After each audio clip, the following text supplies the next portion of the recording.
right, hello everybody, I'm Josiah, and we are going to read in between the lines, see what Todd Monken has to say, and we're going to see what he's not saying, and get to the truth. Let's hear it. What's KC doing, and is he going to practice? He's doing fine. I don't know that yet. We'll see when we... All right, already, this is going to be interesting. So the reporter was asking about KC, that's KC Concepcion, and Casey's a rookie receiver that a lot of people are excited about, but he's already faced some injury concerns. Todd says he's doing fine, he's doing all right, and now he's already going back saying, actually, I'm not sure about that. Let's let him finish. Get out there. He's still sore. We'll see. Ronnie was talking earlier about That was sketchy. Rudy's ability to mix coverages and throw disguises at offenses. What's the right mix for you guys? Doing that, trying to confuse opposing offenses, and also leaning into the strengths of guys like Denzel and Tyson who can strap up. Well, I'll start with the end. I mean, with us having the corners that we have, it does allow, you to be able to mix coverages, be able to play a ton of man. And right now we're still in the install stages, so we'll still see where we end up as we move forward in terms of how much we are able to, mix coverages. And obviously that's some of Rudy's background, and then obviously what we've done here in the past. Todd, at the end of practice, Install stages just means like they're literally still implementing the game plan, showing them where they're supposed to be, really breaking down the play so everyone knows their role on those plays. today, you kind of saw the full gamut of the Shedeur experience. There was the one play where he couldn't get rid of the ball, didn't release the ball, and then the pass at the end. How do you eliminate the negative plays? The quarterback situation's everything. That is why we are here, let's be honest. And the reporter's basically asking about Shedeur, saying like, hey, we saw the full gamut today in practice. He had some good throws and some not so good throws. And how do you try and fix that? You can already kind of tell, even from the way Todd's reacting, he was like, yeah, you're not wrong about that, man. You just keep practicing. You just keep playing. I mean, that's really what you do. I mean, he's still a young player, and we'd like it to happen now. We all would. And but I've been highly impressed over the last 4 months that I've been around him, how far he's come as a player, and he's only going to continue to get better. It's just, again, there's a lot to take in when you're installing. We've gotten through the spring, and then we're gone for 6 weeks, and then you start back up again in a new system. And so I think you'll continue to see his operation mechanics improve. And I think that's the biggest part right now is in and out of the huddle, getting the line of scrimmage, eliminating that anxiety, his anxiety and my anxiety. That is a very truthful answer. There were some things in there, I mean, new system. They have to learn things. You have to grow in the system, learning how to get in, out of a huddle, inside a huddle, words, and out of a huddle. Like, those are basics, but when you have a new coach that you're working with, it's not the craziest thing to be working on, especially for Shedeur. He's so young that is valuable. But working on, like, the basics, the fundamentals, footwork, things of that sort, like when you're working with a new coach, you can tell that he is expecting it to grow with time, but I don't know. I think I was expecting a little bit of a better answer than really focusing on the fundamentals. But it is so early in training camp. That's not insane, but a little worrisome for me at least. You had Tylen in Baltimore. What did you kind of see about him when you were with your time with him there that wanted you to kind of have him be part of this team? And what have you noticed from him in camp so far? What did his role look like there? It didn't really seem like he carved out much there. But what can he maybe do for you? Well, I say this all the time about Tylen is that whatever you ask him to do, he's going to do it. He's a diligent worker. He doesn't really get enough credit. Sometimes it doesn't flash in shorts what he gives you. But I can tell you in 23 against the Rams in overtime, he returned a punt that won us the game. Against the Bengals the next year, we're down a touchdown. We threw just a quick out. He breaks 3 tackles and scores from 80 yards out. I mean, you can scroll down NFL films and try to find a punt return for 60 yards and a quick out that goes for 80. So he's just a guy that's a really plug and played a lot of positions and has been a upper tier special teams player. So he's really valuable. He's talking about Tylan Wallace, one of the backup receivers who could end up playing significantly more time. You never know how this will go so early in the season, especially if KC's not healthy.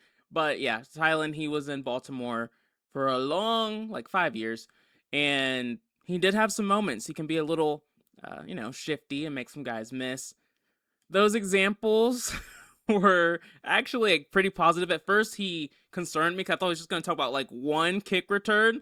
And I was like, my God, we got to give some better examples instead of that. But then he continued to go, and it was much better. So we'll see what he brings to the table. When you're going through this installation process with these quarterbacks to help them, I guess, speed up some of the processing of what they're seeing and maybe get through the reads quicker and just the mechanics of the position when the ball is in their hand. Yeah. I know you spend a lot of time pre-snap with those perfect play sessions you do, but just what do you do from a coaching standpoint in installation to speed up the post-snap process for these quarterbacks? Yeah, great question. I mean, all of it's important. We two-spot our morning walks, like most teams, so we try to get as many reps as we can. When we get on the field, we try to get as many reps as we can. I mean, really, it just comes, especially with the quarterback, it's the meetings and the mental reps and then taking it on the field. They need it as much as anybody. And so that's all we're trying to do is give him as many reps as he can, as many looks as he can. The problem is everything compounds. We install, they install. So for every concept we install, it's another look he has to process through. And you're adding cans, you're adding checks at the line of scrimmage. So he's working at it. It's just a matter of time. I really believe it's just a matter of time. I don't love that question because it was like, hey, what can you do to speed things up for them? And it's always going to be the time answer. You need more reps, you need more at-bats, and eventually you'll figure it out. They're never going to give an answer different than that, but that's fine. Todd, KT is been playing guard since the offseason. How have you seen him sort of grow and get more and more comfortable at that position? Because after last year, being mostly a tackle. Yeah, I think he's more fit to be at guard. I like his toughness. I like his finish. He's a great kid. Now it's just a matter of, all right, operation, what we're doing offensively, when the ball's snapped, his ability to react to what he's seeing. But we really like KT. We really think he's got a bright future. It's just, again, he's another young player that needs reps. We just need to continue to rep, right? Whatever that is. Every day we get a chance to go out there, our guys are going to benefit. Yeah, KT first year with the Browns. He was with the Rams last year, and literally just still a young kid. Possible you and Warhop will decide on your 5 starters up front before you decide on your quarterback. There's a ton of questions with this offensive line right now, and the reporter's like, do you think you might figure out the offensive line before the quarterback position? Who knows is the right answer. We'll see what Todd says, though. It's a great question. I don't know. Yeah, who knows? I really don't. I mean, That's a crazy both question. are a work in progress. Yeah. And like I say, they'll decide who starts. And I don't know when either one is going to happen. Well, I do know come the Jaguars game, but I don't know till then.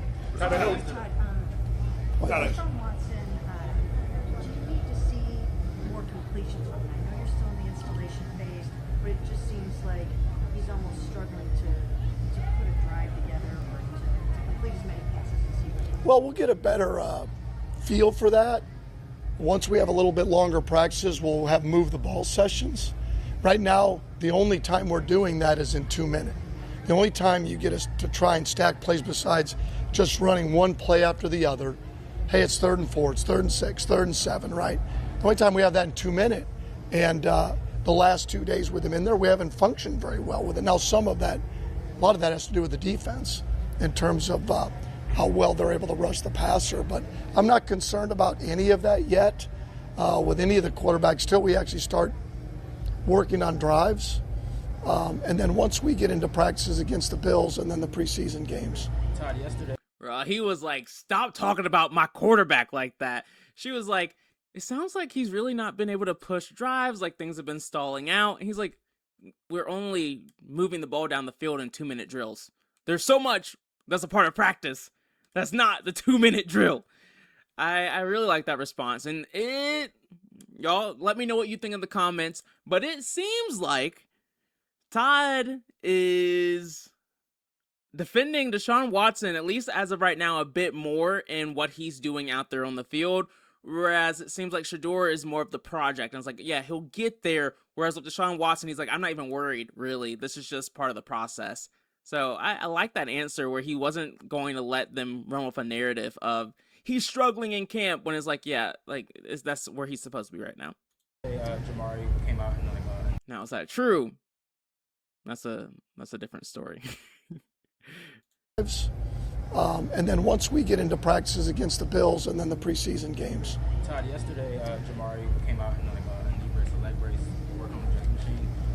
Does it seem like it's going to be a long-term injury? And then are any of the absences right now like long-term issues? That's a better question for our medical staff and for Andrew. I mean, as far as I know, I come out every day and the guys that are healthy practice.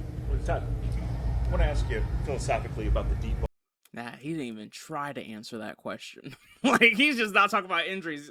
Most coaches will say, talk to the medical staff, but here's a quick update. So-and-so wasn't here. It's probably not that serious. He didn't even try. Do you have to throw it to be a good offense? And do you have to throw it all the time? Is it something you can set up just in general?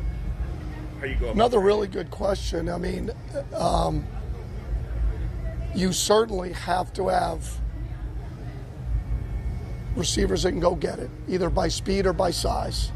And then obviously there's parts of it that come from your system that tries to take advantage of being able to throw the ball down the field. I do think you're seeing less and less in terms of balls traveling over 40 yards. I think you see 40-yard gains with catching guys and run on the move more than you see actually throwing it. You're seeing more off coverage. You're seeing safeties are deeper. You're not seeing as tight at quarters. But I do think that, I will say this, in order to be a proficient offense, you have to be explosive, however that happens, however you get that, however you gain those throws. But certainly if you don't practice them, if you don't scheme them, you're never going to have an opportunity to really take shots down the field. We were really explosive at Baltimore, but really, it really came on more catch and run. And we probably had more 20 to 40 yard plays than we did actually above 40. I don't know statistically over the 3 years, and that would probably be the same way at Georgia or wherever we've been. It's hard, but we certainly need to practice it and scheme it to get good at it. You got a little. That was interesting. And you hear it a lot, like safeties are playing deeper, and so that's why you're not seeing as many deep throws. Tighter quarters is interesting too. But I think his philosophy in general is spot on here. Makes sense. Better taste of the running game yesterday for the first time. What did you think? Work in progress. I mean, first day in pads, work in gap schemes. I thought there was, on both sides, some positives and some negatives. I'm sure if you ask Rudy, it'd be the same way. So I'm excited we get another chance today, second day of gap schemes and some of the other runs. We talked to Ronnie Hickman, and the field, I know the Browns have done it a lot, the three safety package. How does that make life more challenging for an offense when you have three guys of that athleticism back there? Well, I think the three safety package really comes into play in my mind when you can play one of those guys at nickel. You know, you really aren't playing a three safety package in terms of the shell part. It's who you really want in the box. And especially if you're a zone-based, maybe zone match defense, obviously the bigger safeties are not going to be an advantage matching up against a slot and without having help. But they're difficult blitzers. They're going to be elite run fitters. So I'm almost in base defense. My Kyle Hamilton, if he really wanted to, he could gain 20 pounds and play will linebacker. You know, and the guy at Seattle, I'm sure the same way. So they're really playing base with a guy that's got elite athleticism and ability to blitz off the edge, which is hard because then you get matched up on a back potentially. So makes it harder in nickel to run the ball. Oh, I love that answer. Just kind of give us a little bit of insight into when he's playing three safeties back there, why he's playing three safeties back there, and really just being super transparent about the weaknesses it brings and the ways you can attack it. That was a lot of information. I'm surprised he gave up. Going back to what you were saying about explosives and the catch and run stuff, does that make a guy like KC even more valuable? For sure. I mean, it's we don't have all day to list the ways to be explosive, but that's one of it, have explosive players. I mean, I just saw a little bit ago a guy that got $140 million. That's explosive as hell. And that's why. That's why he got paid that. It's not because we were talking about Mike Evans, not Mike Evans. But in his own way, he is elite and hard to cover and explosive. And so, of course, he fits that. Be able to catch and run. You can use him in the screen game. You can use him in the RPO game. And so all of those things, his ability to route run and separate, I think is what you're looking for. Todd, yesterday it looked like you guys did sort of like that fire drill session trying to get the kicker out. It looked like maybe in Shedeur's time, he ran plays that maybe wouldn't have had the time to get the kicker out there. And then you kind of talked to him.